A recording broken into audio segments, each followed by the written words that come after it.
inovação que fica claro realmente na produção televisiva, né? Ok, olha, para a Edson dar mais um gás.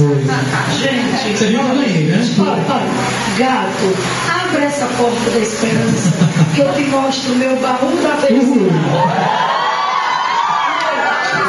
A outra. Gato, me chama de... Até então não entendi se eu sou lerdinha, depois eu fico gato. Gato, me chama de BR e deita em cima de mim. Essa que eu achei quase erótica. Quase erótica. Não, você não se sente orgulhosa não, tá com um cara tão gostoso assim. É a careca mais sexy da vida. Olha, essa é brava, viu? Essa assim, tem uma crítica. Gata, vamos nos encontrar na farmácia. Assim você vai ver o que é bom pra tosse, sua linda. Viu? Tá quase empatando. Farmácia, que eu sou louco, vamos chamar de não. Vamos trabalhar? Vamos. Você coloca aquelas datas. Isso. Vamos lá. Gente, por favor, isso. Pega aí da Semana de Arte Moderna. Acho que ela é a última de literatura. Mas não é ainda a última, é só pela outra, viu? Vamos lá, por favor. Que aí tem um contexto muito bom. Acharam? Deve ser 9, 10 para mim. Olha aí, por favor. 12. Ele também pensei que ia colocar tantas assim, viu? Vamos lá. O que não dá tempo, por causa do contexto histórico, a gente resolve depois pensando. Viu? Tranquilo. Vamos lá. A Semana de Arte Moderna de 22 tinha como uma das grandes aspirações renovar o ambiente artístico e cultural do país, produzindo arte brasileira afinada com as tendências vanguardistas europeias, sem, contudo, perder o caráter nacional. Isso é muito importante. Para isso, contou com a participação de escritores, artistas plásticos, músicos, entre outros. Analise as proposições em relação à Semana de Arte Moderna. Bom, em relação à questão da arte, eu vou falar só duas coisinhas, que eu tenho certeza que o contexto histórico é que fez com que essa semana acontecesse. Primeiro, vocês sabem que na época os grandes jornais de circulação contribuíram muito para que esses ideais fossem divulgados. Estamos aí no Brasil de 22 e obviamente nós não tínhamos ônibus trafegando nas rodovias, não era assim ainda.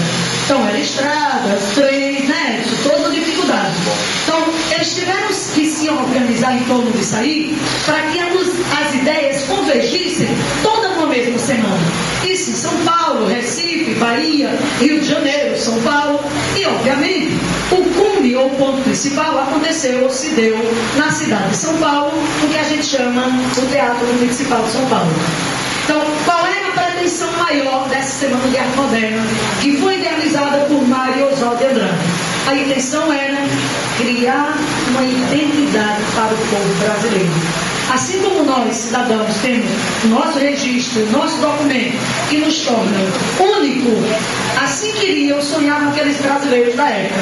Um Brasil em que se utilizasse do que era interessante da Europa, mas que se valorizasse a nação brasileira, que até então não se tinha construído, vivia-se meramente de cópias. E para que isso fazesse valer, obviamente que teve que congregar todas as artes, não somente a literatura, mas a pintura, a escultura, a música e a própria literatura. Ok?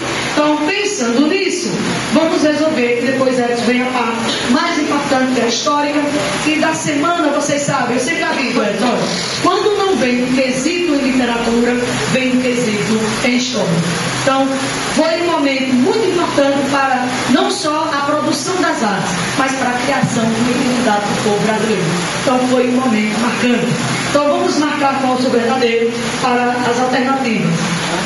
Primeiro, o movimento modernista buscava resgatar alguns pontos em comum com o barroco, como os contos sobre a natureza e com o parnasianismo com estilo cínico de linguagem. Primeiro, que esse quesito seria o mais absurdo de todos. Olha, o ponto em comum com o barroco jamais. Como era a linguagem do barroco? Difícil, contraditória. Como era a linguagem do modernismo? Simples, objetiva. Em relação à valorização da natureza, nós sabemos que a natureza aí no modernismo, ela vai ser analisada de uma forma de acordo com o cenário. Se for a cidade, nós temos as chaminés, a movimentação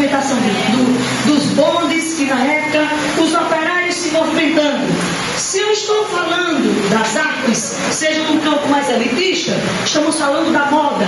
Aí entraria o Pagu, entrariam todas aquelas pessoas que a gente deve uma grande contribuição a Pagu, uma das mulheres irreverentes que foi presa nessa época, que trouxe à tona a moda, saiu daquela moda Chanel mortinha, de pó de arroz, e trouxe o colorido, trouxe a maquiagem escura, trouxe a roupa xadrez, trouxe a saia mais curta, e vocês sabem que graças a isso ela foi perseguida. E o parnasianismo não entraria jamais aqui. O parnasianismo valoriza o que, gente? A arte pela arte, a precisão, uma linguagem requintada que ficou para trás. Então esse, absurdamente. O próximo. A exposição da artista plástica Anitta Malfatti representou um marco para o modernismo brasileiro. Suas obras apresentavam tendências vanguardistas europeias, o que, de certa forma, chocou grande parte do público, inclusive o próprio Monteiro Lobato. Vocês sabem disso. Foi criticada pela corrente conservadora, mas despertou os jovens para a renovação da arte brasileira. Que é que ela conseguiu utilizar na sua arte? As cores do Brasil, o verde e amarelo, mas ao mesmo tempo ela se utilizou do expressionismo, do futurismo e do cubismo. E isso foi um choque cultural. Então, tem alguma coisa de errada aí, gente? Todo verdadeiro, não é? 2. O escritor Graça Aranha foi quem abriu o evento com a sua conferência chamada A Emoção Estética na Arte. Vocês sabem que essa conferência foi muito importante, porque nesse momento, duas coisas importantes. Primeiro, Graça Aranha que sai do pré-modernismo e adentra no modernismo. Segunda importância, que ele vai dar continuidade a um projeto que já havia se pensado e se discutido. Como Edson disse, o modernismo não aconteceu de uma hora para outra, mas de grandes ideias, grandes encontros de artistas que já vinham sonhando com essa realização da semana. E em seguida ele apresentou suas obras Paulicéia Desvairada e Amar Verbo Intransitivo. Gente, quem é Paulicéia Desvairada? Amar Verbo Intransitivo. Então vocês podem observar que às vezes o item também começa correto e aí troca por obra. Bernadette, eu preciso saber de obra? Precisa. A gente precisa saber de tudo, principalmente as obras-primas de cada escritor. 3. Então, isso aí foi falso, obviamente, né? O maestro compositor Villa-Lobos foi um dos mais importantes e atuantes participantes da semana. Neste ano, comemoram-se, e se for elaborado, eu já dei mais um pouquinho, 50 anos de sua morte. Bom, obviamente que aqui seria um dado biográfico não muito importante, mas o aspecto de Villa-Lobos, sim, porque vocês sabem que inclusive a música erudita vai ser trabalhada também na Semana de Arte Moderna. Então isso aí é verdadeiro, segundo ele. 4. As esculturas de Brecht, impregnadas de modernidade, foram um dos estandartes da semana. Sua maquete do movimento das bandeiras foi recusada pelas autoridades paulistas. Hoje, uma das esculturas públicas mais admiradas de São Paulo. Então, isso para mostrar para vocês, gente, que esses escritores, eles tiveram apoio das massas, que inclusive quando eles chamam essa massa para frequentar um ambiente que antes era só frequentado por quem tinha dinheiro, que era o Teatro Municipal de São Paulo, mas por outro lado vocês sabem que eles não vão ter apoio da burguesia, porque são ideias críticas, são contradições e são inovações a tudo que vinha acontecendo no Brasil, república, monarquia e até então o iníciozinho nessa transição aí, de 1902 a 1922, que praticamente pouca coisa vai acontecer, não é? E aí, obviamente, vocês viram que este item também está correto, e aí vai dar aqui a alternativa C.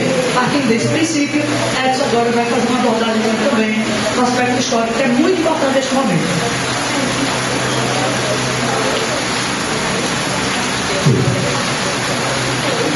Bom, gente, eu até já coloquei aqui, mais ou menos o que aqui eu gostaria que vocês lembrassem, né, quando a gente fala dessa época. Nós estamos na chamada, isso não é muito por mim não, né? Mas masculino, né, Edson? Agora? Nada contra, até porque eu tenho amizade com o Roberto, mas nada contra, mas na minha praia eu Bom, gente, então nós temos, até coloco essa expressão, mas não é minha.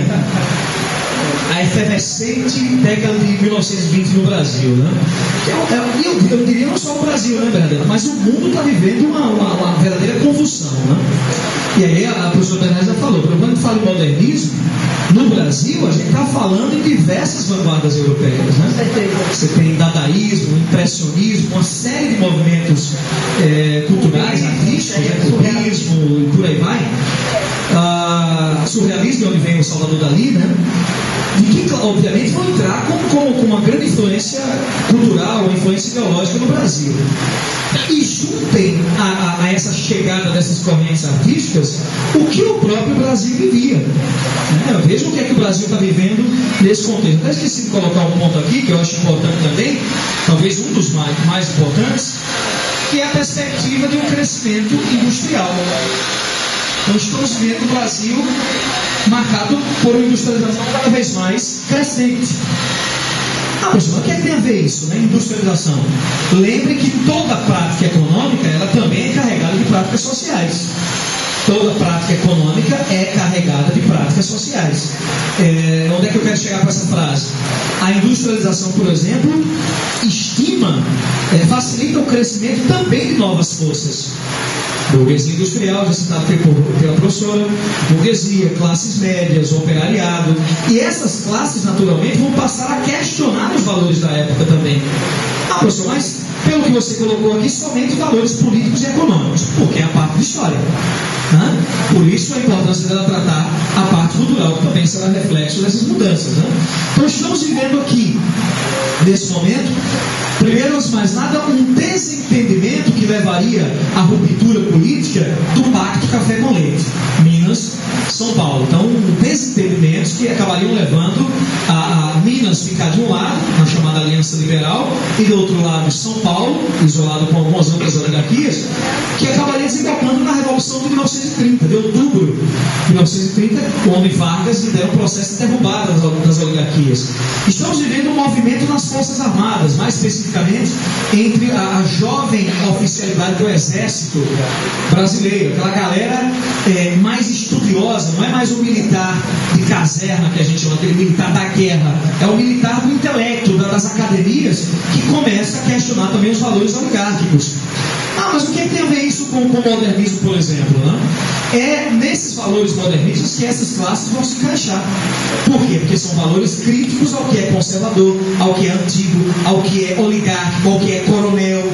Tudo aquilo que lembra o antigo, obsoleto, atrasado, conservador, será questionado por todos esses movimentos. Modernismo na parte literária e artística, como nós falamos, mas no sentido, por exemplo, político-militar, o tenentismo. O movimento da jovem oficialidade do Exército brasileiro, que passa a questionar os valores das próprias oligarquias, a derrubada das próprias oligarquias, com vários movimentos, vocês devem lembrar. São Paulo 1924, a Revolução Paulista, a 18 do Forte no Rio de Janeiro 1922, enfim, a coluna Prestes, 25 a 27, correndo, andando pelo Brasil, né, cortando aí cerca de 25 mil quilômetros, na maior marcha social da humanidade, já falei para vocês esse sala, enfim.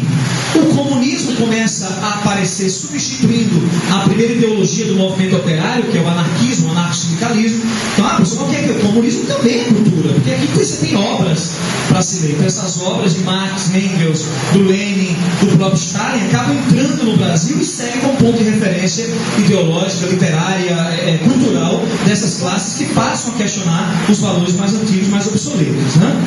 Movimento operário, já falamos, um crescimento cada vez maior da conscientização de classe, o colapso da economia cafeira. Lembra dos valores que a gente estava falando? De um Brasil que transita entre o 19 e o 20, das falências, e de você, aristocrata, ainda estar pegado nesses valores, tanto colocado pela professora Bernadette. É isso que a gente está falando, um Brasil de um colapso econômico daquilo que era a maior fonte de riqueza do país. Então, um Brasil, e as pessoas não aceitarem isso. E as novas classes, ou as antigas classes, não se entenderem. É o burguês entrando em choque com os valores tradicionais e vice-versa. Então, essa produção cultural acabaria sendo marcada por esse processo. E industrialização, como eu falei, que caminhando para um Brasil cada vez mais urbano, para um Brasil cada vez mais marcado por por classes como burguesia, classes urbanas, como profissionais liberais, burguesia, classes médias, pequenos comerciantes, pequenos funcionários, que vão criticar, em essência, todos esses valores antigos. Daí o modernismo, você talvez possa colocar melhor, ser considerado pelo menos uma tentativa de ruptura com isso que é considerado mais atrasado.